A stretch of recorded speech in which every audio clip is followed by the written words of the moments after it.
I mean, they say life is not a rehearsal, and looking at you today, I can tell it's not a dress rehearsal. But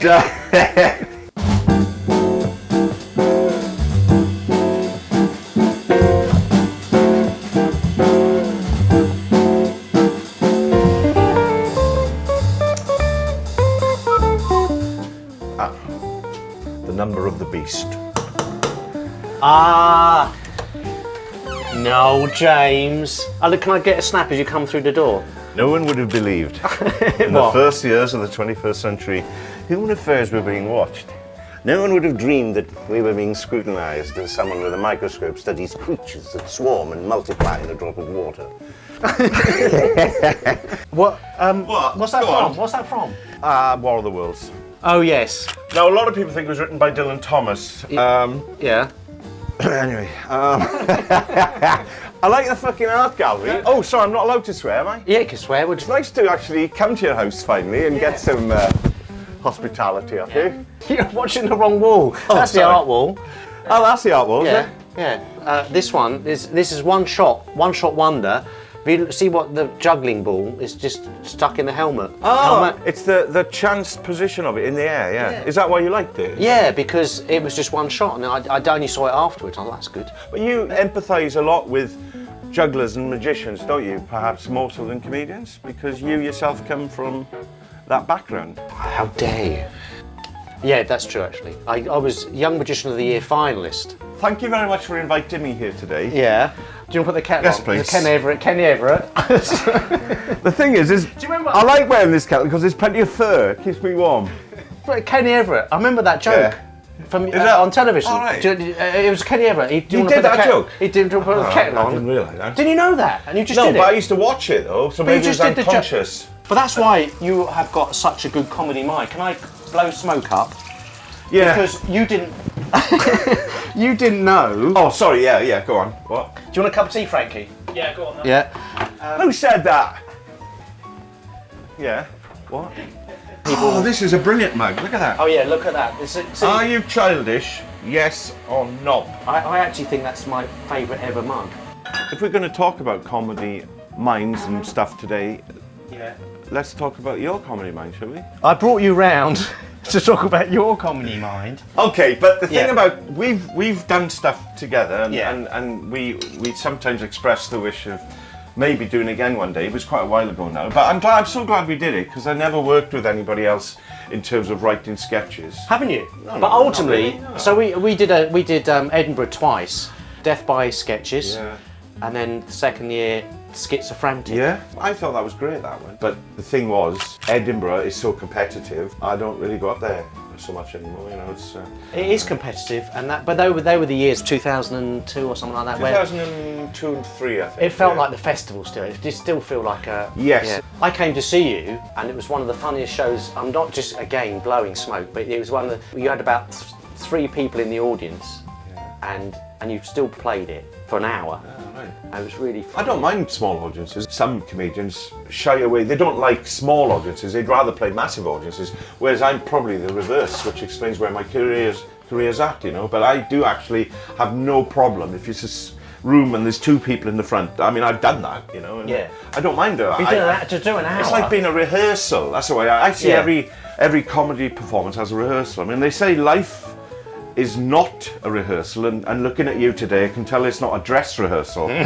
But hey, do you want to hear some new jokes? Yeah, go on. Oh, that's me, by the way. It's basically topical. Yeah. Because I got a letter from TV licensing company addressed to the occupier, and I thought it was typical BBC in it, using language from 1940s Germany.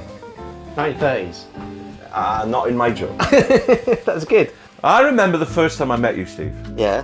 I believe this was the first time we did a gig together. I think it was somewhere near Sheffield. Yeah. And you were on the bill, and I think we got on quite well straight away. And do you remember you gave me a lift back to London? I'd never do that. Why did we become friends then? Did we become friends then? Yes, well, I found you extremely easy person to get on with, you know. It's not about me, Noel, it's about you. Yeah, I know that, but well, ask me a question then. Why did you get into comedy, Steve? And then I'll tell you why I got into it. Come on. I got via magic, I was massively into magic. Before we met today, you were telling me all the things we should talk about. And I got some ideas what we should talk about. I said, how about death, cancer, depression, anxiety, and dry humping? And then I said, but I think we should also talk about me as well. Yeah, very good. But we have got something in common with death. Maybe we shouldn't start off like this. Go on. But the fact is that your mum died. Yeah. How old were you? My mum died when I was 20. I was in my final year of university. So my mum It died. was very sudden. Yours, son. So my mum died when I was 21 or 22. I think. My mother's death was definitely a factor in me doing comedy because I was doing physics and my head got completely screwed up by the shock of the loss and, incredible, worst thing I've ever experienced in my life. Yeah. So I went off. I couldn't focus anymore on that. So I went off, heard about the comedy scene in London. I was only doing a degree because my parents, who were old-fashioned, they wanted me to do something secure. Now one of them was gone, right? So I thought, fuck it, what is life about? You've got to go and do something. So what I'm saying is, without the loss of my mother, almost certainly I would not be a comedian today. But is it similar with you? Were you doing comedy before your mother's passing? Your mum died suddenly. My mum died over a period of 7-8 years. Oh dear. So the last couple of years was horrendously stressful for everybody. I got into magic when I was 13, 14. My mum started getting ill about that time. But I was obsessed with magic. So, and then we grew up on comedy records and all this stuff, and so we were really into comedy as a family and mucking about. Oh, nice. Then I started getting into the music, into the guitar. So I was studying the guitar for 8 hours a day, literally getting up at 6 in the morning. In that time, my mum was very ill, and I was going backwards and forwards to the hospital. I wanted to be a flamenco guitarist for a while, and I was going to go to Andalusia and do all that, and it kind of it disrupted my whole life, I think, and ever since then, looking back at it now, that's my path I took. You are a very good guitarist, Steve. I mean, I would say you are. I would say it is. I mean, the thing about your guitar work, you used to put, the bits you used to put in your act was classical gas you used to do, didn't you? You say, everybody, even though it's an instrumental tune, you do the verse and you go,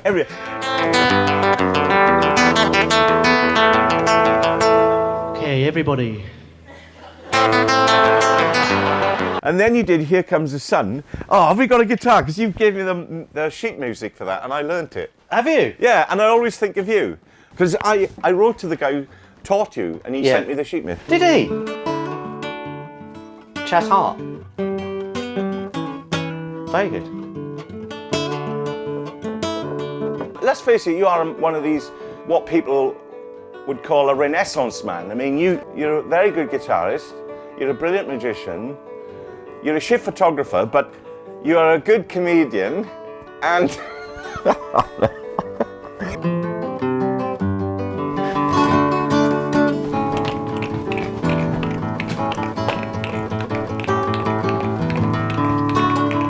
We did a routine like that, didn't we? Yeah. A flamenco routine. I booked a space in a theatre in Swansea. I'm going to do a show, a one-man show, and I've decided it's going to be all about the Beatles. If I ever did a one-man show in Edinburgh, it's basically me doing an hour of jokes like Tim Vine would do. But a lot of people choose to do a theme, don't they? And they do something about their lives, which I've always found difficult. As I've got older, at this point anyway, I think I'm better now than I have been in a while in comedy, in terms of as a performer and how my writing is. I say writing, I mean when you do comedy, it's like you just think up things, don't you? I used to go for years with not being able to come up with something new, And seriously? Maybe I've always known you as a pretty prolific writer. Well, I think even when you go through periods of months where you can't think of anything new, that's still important, because I think you do gigs and you work in different audiences and then you learn things about the performance aspect. You have got puns in there, but you mix them with a lot of kind of other jokes. Can I just mention my Beatles show? Yeah, let me just get your eyes. Let me just do a really arty shot. I love my eyes. No. Okay, how's that? Don't you used to do a joke about I like to introduce my eyes? Yeah, that was derived from one of your lines, because you used to stick the microphone in your eye, didn't you? Did I? Yeah, totally influenced by you, that. You are one of my influences, it has to be said, I mean, it's not like... Seriously? It's not like I'd say you're one that. of my influences as well. This is a bit of a love fest. I'm not trying to blow smoke up your ass, but you did mine. You are definitely one of the few comedians I can say that who are actually on the live circuit, who I can feel an influence. Got to keep that bit in. I tell you, Yeah. we've got to keep that. Let me get. I want to get a close up with your eyes. Hang on. Yeah. Okay. So. Okay, that's one. Very good, okay, Steve. hang on. Keep that. Hang on. Oh, sorry. I didn't know you were going to give me orders, did I? Hang on. One more, just in case. This is shit. Just eyes open without your hands. Then. Yeah, nice one. Head straight on to me. That's it. This is not natural. We didn't agree. I know. We didn't agree on this, Steve. This is part of getting a nice shot of you. We should write something together, Steve. Look, we've got a sketch here that moves that we did for. Should we try this? Prepared earlier. Yeah, but no, we had it. We did a show called Schizophrenic in about 2003. Yeah, it's called Birds and Stone. I just want to warn the viewer, you will find this disappointing. It's not brilliant. You'll never guess. I killed 2 birds with 1 stone yesterday. What? You saved energy? You saved a bit of energy, did you? What do you mean? Well, it's a metaphor, isn't it? You killed 2 birds with 1 stone, avoiding unnecessary effort. Well, I suppose I did avoid an effort because what I did, I threw 1 stone and I killed 2 birds. Oh, I see what you mean. Yeah, no. You're saying you killed 2 birds with 1 stone, literally.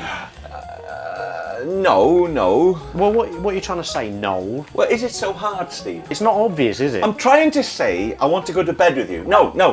I mean, what I'm trying to say is that I threw 1 stone, I killed 1 bird, but then I killed 1 bird with 1 stone, and the other bird next to it, it died at the same time in the vicinity. What? Just by coincidence, the second bird died? What? Of natural causes at the same time? Is that what you're saying? No. What I mean, actually, I killed the second bird telepathically. Come on, you never did that. I knew you'd say that. How can you kill something telepathically? Seriously? I sent it a joke. I see, one of your jokes. Yeah. So what joke did you send it, Noel? Okay, ready? Yeah. Goo, goo, goo, goo. Is that it? No. Hold on for the punchline. Cuckoo, cuckoo, cuckoo. Oh, it's cuckoo, is it? It's not cuckoo, it's chicken. You speak chicken? Pigeon chicken. I'll speak a smidgen of pigeon chickens. It's just a bit of foul language. The truth is, I threw 1 bird at the other and I was stoned. Still. I know a lot of people, they see me do my comedy and I list all these jobs I've done, all complete fiction. I do all these jobs. I used to be in palliative care. I looked after pallets. I used to work on a fish farm, but the tractor sank. I used to be a plumber, but I tried to bleed the radiator with a leech. I might mention, I used to be a teacher. At the end of the comedy gig, a lot of people come up and say, were you really a teacher? Oh, right. But they won't say, did you really work on a fish farm? Were you really a plumber? Were you really in power? They always spot the and I think the science thing does make people think, oh, he might have been a teacher. Because I don't really I do a few gags directly connected to science, like they say Einstein was a genius. He wasn't. He just happened to be in the right time, place at the right place time. You know, comedy is so diverse. It's like jazz, you know, it just goes on and on and on with spectrums. And it's very hard, especially with word-oriented jokes, to come up with something original. What would be one of your routines full of puns then that you can think of? Basic one of, I went to the hairdresser and said, give me a number 2. I came out, there was a piece of shit on my head. I went back in, I said, you know, because I was undeterred. I said, what do you call that? It's a piece of shit. You know, it wasn't even layered, you know. And but what can you do? Attention deficit disorder, isn't it? What's nice about that is it's a little story as well. The thing about it is, but if you don't mind, this is my film. No, let's film Steve. No, but you tend to do that. You tend to do that. Who is this little bald bastard? No, then. I took that off you. You never did. I can't not do that. How am I going to get commission for that? That's the problem. Is that's the one that might give you the big C, right? No. Thanks for coming, Noel James. No, for many years, I've been the only ventriloquist on the circuit who uses his own head as a dummy. Didn't you do some ventriloquist jokes? You were a very good ventriloquist, you were, and that's not me saying that. I love jokes about dogs. A good sheepdog is hard to come by.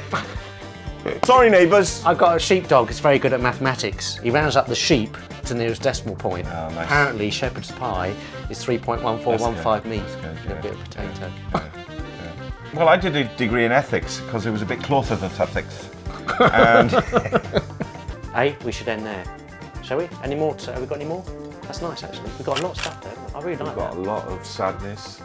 Yeah. A lot of pathos. Yeah. And do you want some pasta now? Let's go and get some... That would be marvellous. Get some Steve, lunch. It's been a pleasure, and I'd like to thank Frankie. Yeah. And I've got to take Steve. a picture. I've got to take... Yeah. Do you want a hug?